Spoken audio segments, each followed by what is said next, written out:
maybe lastly on this, you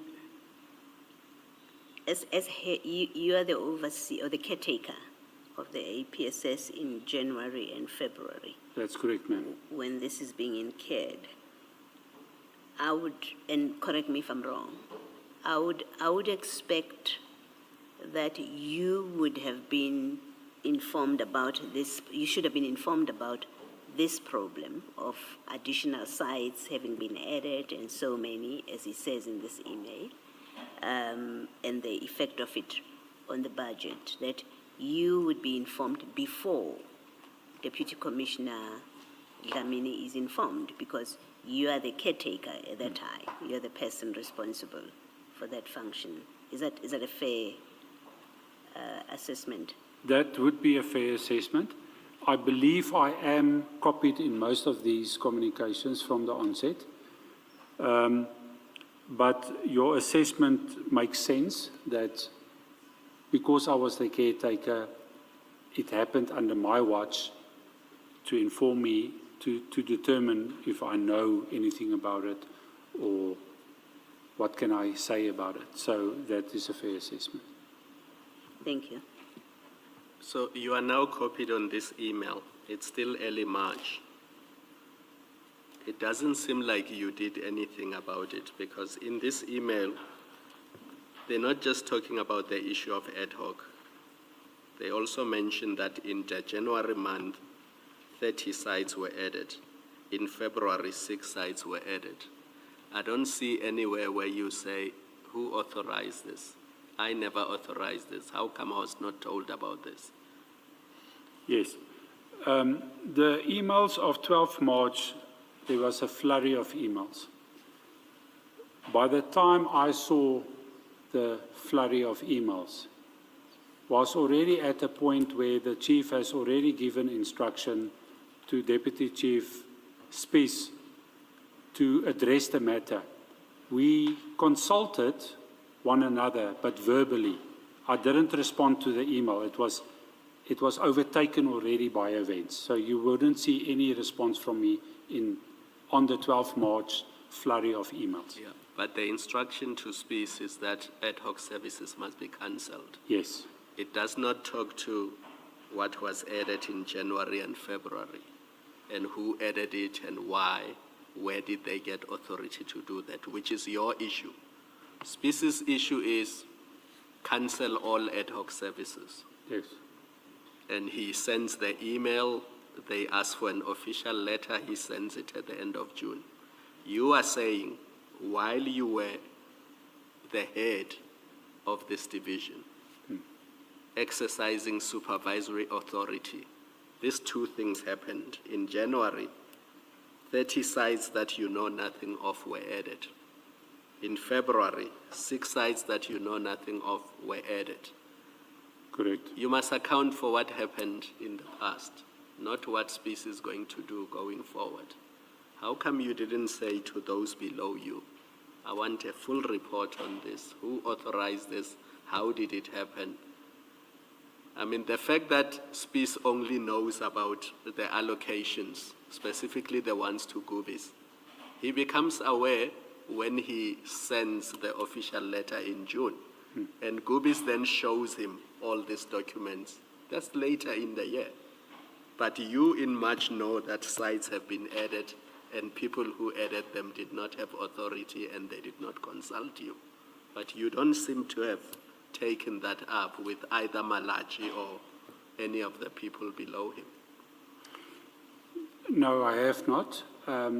At that period of time, as you know yourself, Commissioners, I was not anymore the caretaker. Spies has taken over. So all the functionality of possible investigations, even though it's invoices coming from the previous months, he looked into that. He gave evidence to that. I'm not sure if that is part of the investigation that was done. I believe so. And then later the information came out as to exactly what transpired.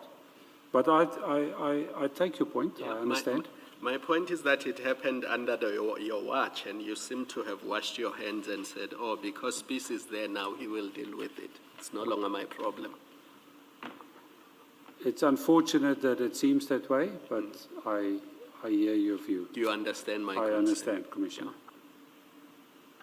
Perhaps just to add on that, Commissioner Bolhuis, you did testify earlier on that you prepared a handover report to SPIS. Would that report have included this information about the allocation as per email by Commissioner Umashi Dlamini? No, it would not, and it did not. It covered basically the information collated up to late February, towards end of February, but at that stage, I didn't know about any of the ad hoc sites, so it's not part of the report.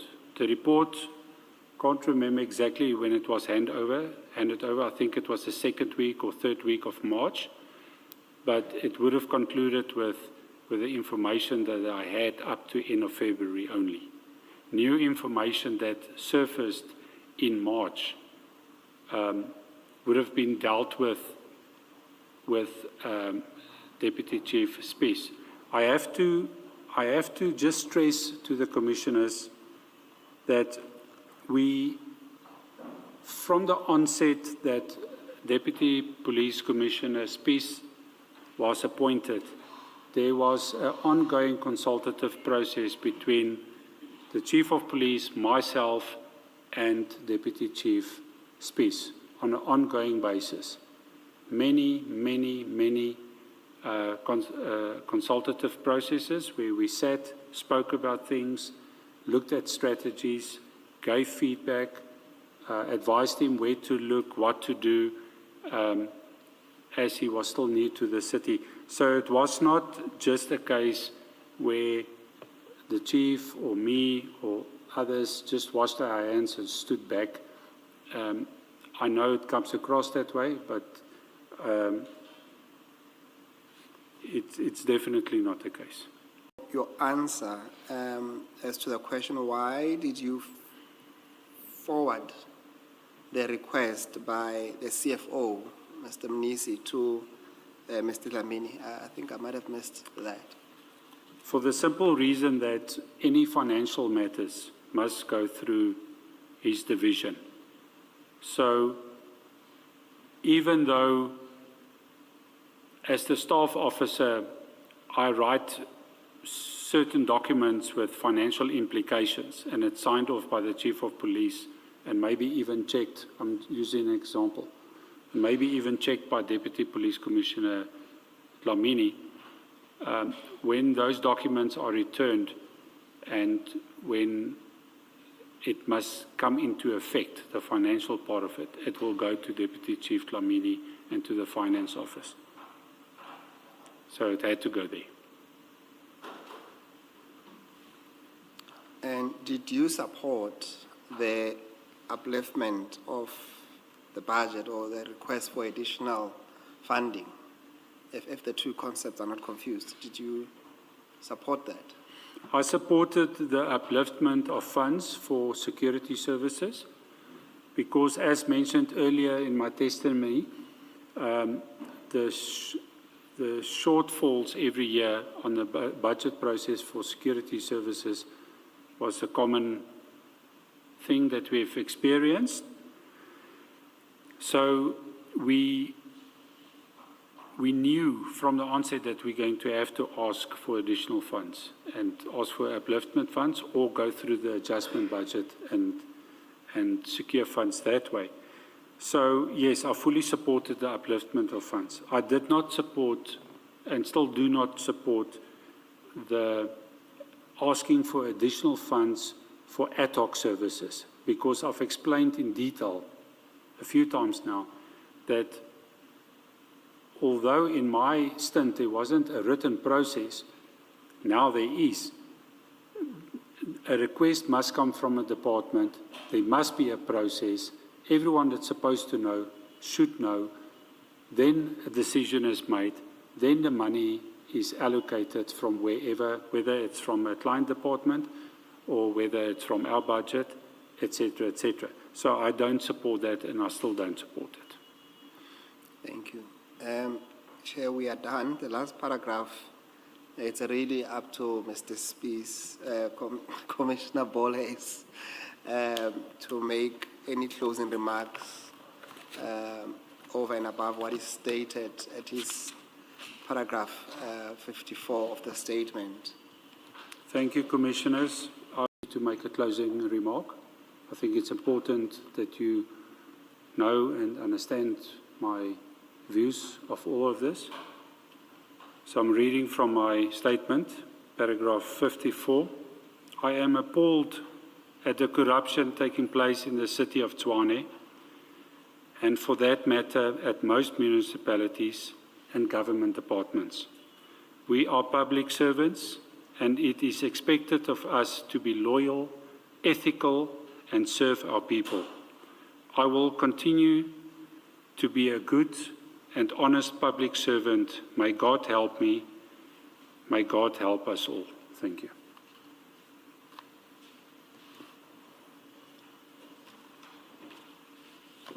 Mr. Musigiri, is that it from your side?